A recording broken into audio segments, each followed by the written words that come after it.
और ये मेरे कर्मों का फल है जो मैं आज भोग रहा हूं। ये मेरे कर्मों का फल है। आज मेरे जीवन से ये कर्म ना होते, मैंने धर्म युद्ध किया होता तो है मेरे अर्जुन, आज मेरी ये भानों की सैया मुझे कभी ना मारती।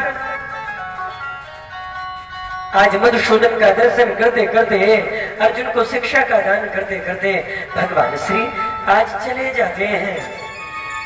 इच्छा मृत्यु को प्राप्त करते ही साक्षात एकादशी के दिन भगवान मधुसूदन का दर्शन करते करते आज 5 तत्वों के शरीर को 5 पांडवों के सन्मुख में भगवान परम योगेश्वर कृष्ण के चरणों में समर्पित कर दिया। साक्षात एकादशी के दिन भगवान के श्री चरणों में अपने आप को समर्पित कर दिया। जिस भक्त का भगवान के प्रति समर्पण है उसी का हृदय रूपी दर्पण कभी मैला नहीं होता। यदि मैला भी हो जाए तो भजन करे मुक्ति मिल जाए, भजन करे सब पाप मिटे, भजन करे जीवन तर जाए, भजन करे सब पाप घटे। कलमश को मिटाना है तो भक्ति को मन में घसना है। हर प्राणी के जीवन में यदि आंसुओं की धारा बह गई तो कहा गया है पश्चातापः पापकृतां पापानां निष्कृतिपराः। पश्चाताप ही प्राणियों के पापों के आंसू बनकर बह जाते हैं। पश्चाताप प्राणी करता है तो आंसू अपने आप बह जाते हैं, और जब आंसुओं की धार बह जाती है तो पश्चाताप करने वाला वो प्राणी प्रसन्न हो जाता है, और प्रसन्न हो करके, प्रसन्न चित्त हो करके निज कलमश को बहाकर जब प्राणी भगवान के चरणों में रो देता है ना, तो भैया भगवान भी उसके सारे पाप धो देता है। आज वीणाधारी वीणा बजाते, वीणा से स्तुति होती है, चले जाते हैं भगवान के धाम। देवता सुमन बरसाने लगे, झनकार होती है, जय जय स्तुति होती है, झनकार होने लगी। आज भक्त भगवान के धाम जा रहा है। बोलिए योगेश्वर भगवान की जय। पितामह भगवान के धाम चले जा रहे हैं। क्यों? एक बार की बात याद आ गई। कहने लगे अर्जुन ध्यान दो, ऐ मेरे अर्जुन तनिक मेरी ओर देख। अर्जुन से कहा अर्जुन एक बात याद करो, जब एक बार मैंने प्रतिज्ञा की थी कि मैं हाथों में शस्त्र नहीं उठाऊंगा, अस्त्र शस्त्र को नहीं उठाया,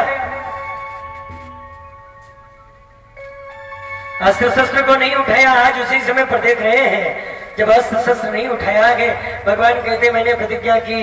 आज भीष्म पितामह की यह प्रतिज्ञा है। मां क्या पितामह यह प्रतिज्ञा करते हैं मैं अस्त्र शस्त्र नहीं उठाऊंगा। तो एक दिन दुर्योधन भी आता है और आकर के भगवान कृष्ण सेन कर रहे थे। आकर के दुर्योधन उसी समय बैठ जाता है भगवान श्री कृष्ण के सिरहाने पर बैठ गया। कहां बैठ गया मां? सिरहाने पर। और जो कि सिरहाने पर बैठ गया, आज उसी समय पर भगवान ने जान करके भी नेत्र नहीं खोले। जान गए हैं ये दुर्योधन आकर बैठ गए होंगे, लेकिन नेत्र ना खोले, नैन बंद किए हुए पड़े हुए हैं सेनशैया में। उसी समय पांचों पांडव आ गए। उसी समय पांचों पांडवों ने आकर के विनती की है, भगवान के श्री चरणों में पद कमल में निज शीश को रख दिया। आज भगवान के नयन खुल गए। कहा अरे आओ मेरे पांडवों, धन्य है आज धन्य धन्य कहने लगे। आओ मेरे पांडवों, सब भांति कुशल से हो?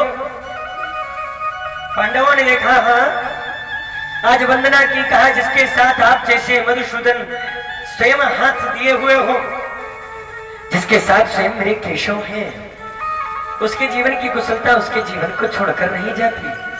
भगवान आप मेरे लिए मेरे भगवान बनकर आए हैं। जहां आप हैं वहां पाप नहीं आ सकता, और जहां आप नहीं है बस प्राणी वहीं पर पाप कर सकता है। मैं निष्पाप हूँ, मुझे आपकी निष्पाप भक्ति चाहिए। मैं निष्काम हूँ, मुझे आपकी निष्काम भक्ति चाहिए। कामना रहित भक्ति ही प्राणी को प्रभाव देती है। कामना मत करो, भक्ति को पाना है तो मन में कामना को मत बसाओ, क्योंकि कामना आती है तो भक्ति मन से नहीं हो पाती। यदि भक्ति को मन से करना है तो कामना रहित जीवन ला करके देखो, समर्पण तो करके देखो। अगर तेरे जीवन का हृदय रूपी दर्पण वो परमात्मा पवित्र ना कर दे तो कहे ना, है ना मां, वो भगवान पवित्र कर देता है। इसलिए भगवान को देखा, आज अर्जुन से देखा है, आज पांचों पांडवों को भगवान कन्हैया देख रहे हैं। वो बात आज हमारे पितामह को याद आ रही है। कृष्ण कन्हैया सेन सैया में पड़े हैं, नैन खुले हैं, देखा दुर्योधन को। दुर्योधन ने पीछे से आवाज लगाई, अरे वो मेरे मधुसूदन। भगवान ने उसी समय पीछे की ओर मुड़ के देखा, कहा कौन? जो ही पीछे मुड़ करके देखा, कौन? तो भगवान कन्हैया जब सामने की ओर देख रहे थे तो आज पांडवों के लिए प्रेम का अमृत बरसा रहे थे, प्रेम का अमृत बरस रहा था। और जब दुर्योधन ने पुकार लगाई तो आज भगवान कन्हैया की दृष्टि तिरछी हो गई। आज पलट करके पीछे से आवाज लगाई दुर्योधन ने, अरे ओ मेरे मधुसूदन, मैं पहले आया। भगवान ने पलट करके देखा, कौन? दुर्योधन ने कहा, भगवान मैं आया हूं, मैं पहले आया। आपने मेरी कुशलता नहीं पूछी, आपने पहले पांडवों की कुशलता पहले पूछी है। भगवान ने उसी समय कहा, अरे आओ मेरे दुर्योधन, क्या हाल है? तेरे जीवन में तेरी कुशलता है ना? दुर्योधन ने कहा हाँ। तो भगवान ने कहा, बताओ किस कारण से आए हो? कुरुक्षेत्र में महायुद्ध होने वाला है। दुर्योधन आज भगवान से कुछ मांगने आया है। तो जब किसी प्राणी को भगवान के सामने या किसी से मांगने जाना पड़ता है तो क्या भगवान के सिरहाने बैठना चाहिए? किसी प्राणी से कुछ मांगने जाना है तो उसके चरणों में प्रेम से हाथ जोड़कर बैठ जाओ। नहीं मांगना चाहते हो, प्रेम से नयन बंद करके एक बार समर्पित भाव से उसके चरणों में गिर जाओ। वो तुझसे पूछेगा तुझे क्या चाहिए। आज मांगने की चाह है, और यदि समर्पित भाव से हाथ जोड़कर बैठ जाओगे, कहेगा ऐ मेरे लाल तुझे क्या चाहिए? यदि मांगने की इच्छा भी नहीं है तो हाथ पसार कर देखो, बिना मांगे भी तेरा भगवान तुझे सब कुछ देता है। आज ऐसी भावना आती है मां, क्या हुआ? आज भगवान देखते हैं, बड़े प्रेम से देखा। दुर्योधन से कहा, दुर्योधन क्या चाहिए? दुर्योधन ने कहा, भगवान क्या देंगे आप? हाथ जोड़कर खड़ा है दुर्योधन। भगवान ने कहा, कृष्ण भगवान कहने लगे कि देखो मैं किसी के साथ जाऊंगा तो, लेकिन किसी के साथ में जाकर के मैं कभी भी, मैं किसी के पास में जाकर के युद्ध नहीं करूंगा। जो कि ये बात सुनी तो उसी समय भगवान की ओर देखने लगा दुर्योधन। भगवान ने कहा, मैं तो हाथ पे हाथ रख करके बैठा रहूंगा, मैं युद्ध ना करूंगा। दुर्योधन क्यों? और दुर्योधन से कहा, देखो एक और मेरी सारी सेना है, तो चाहो तो मेरी सेना ले जाओ, चाहो तो मुझे ले जाओ, चाहो तो मुझे ले जाओ। आज उसी समय पर देख करके कहते हैं, अवश्य। आज हाथ जोड़ करके दुर्योधन ने कहा, भगवान तो फिर मेरी एक विनती है, जब आप युद्ध करेंगे नहीं तो भगवान आपके चरणों में बारंबार प्रणाम है। मन में सोच रहा है दुर्योधन, जब ये युद्ध ही नहीं करेंगे तो इनको ले जाने से कौन सा काज है? इनको ले जाऊंगा तो मेरे जीवन को कौन सा काज पूरा हो जाएगा? दुर्योधन ने कहा भगवान अगर आप युद्ध नहीं करेंगे तो भगवान ऐसा कीजिए, मुझे आप अपनी ये सारी सेना दे दीजिए, मैं आपके चरणों में बारंबार प्रणाम करता हूं। भगवान ने कहा ले जाओ, ये सारी सेना ले जाओ। सारी सेना दे दी। और जब धर्मराज युधिष्ठिर खड़े हैं, धर्मराज युधिष्ठिर से कहा क्या चाहिए? धर्मराज युधिष्ठिर ने कहा भगवान मुझे क्या चाहिए, मैं आपसे क्या मांगू? धर्मराज युधिष्ठिर यही कहते हैं भगवान जिसे बिना मांगे स्वयं आप मिल गए हैं, उसे मांगने की कोई आवश्यकता नहीं है। मैं जिसे पाना चाहता था वो मधुसूदन, वो मेरा सामरा कृष्ण मेरे सामने है। आपके चरणों में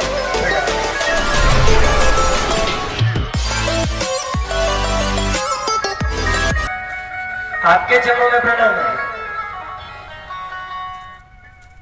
आज उसी समय प्रणाम करके दुर्योधन चला गया, पांचों पांडवों को देखा, पांचों पांडवों को शुभाशीष मिला।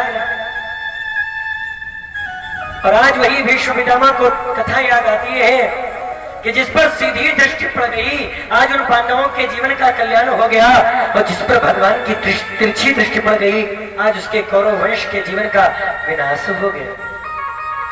भगवान के जीवन की दया की दृष्टि अपने जीवन पर बनाए रखो।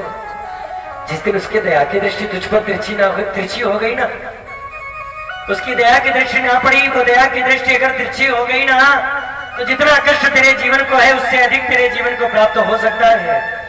इसलिए कृष्ण मधुसूदन का शम कीर्तन करो, क्योंकि कलौ तू केवला भक्तिर ब्रह्म सायोज्य कारिणी।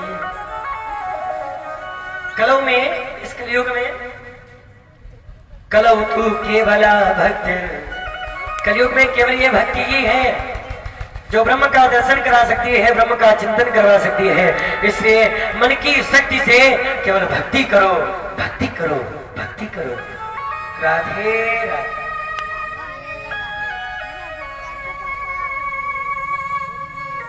भक्ति ही करो। ऐसे मधुसूदन देखते हैं, ऐसे मधुसूदन की आराधना होने लगी। हे कृष्ण हे राधिका, हे कृष्ण हे राधिका, हे कृष्ण हे राधिका,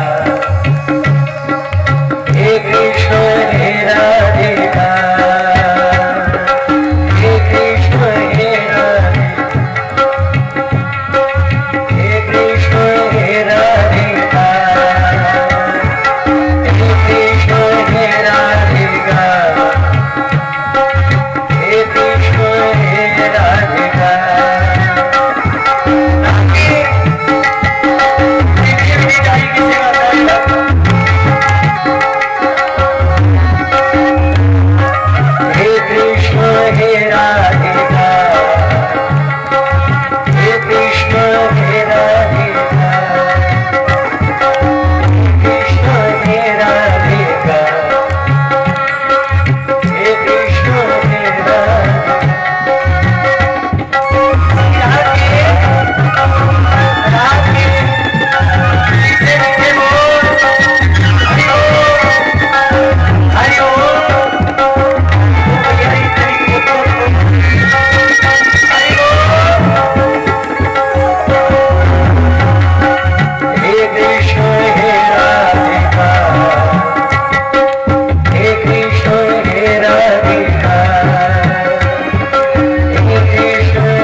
रघुकुल नंदन राज रचावे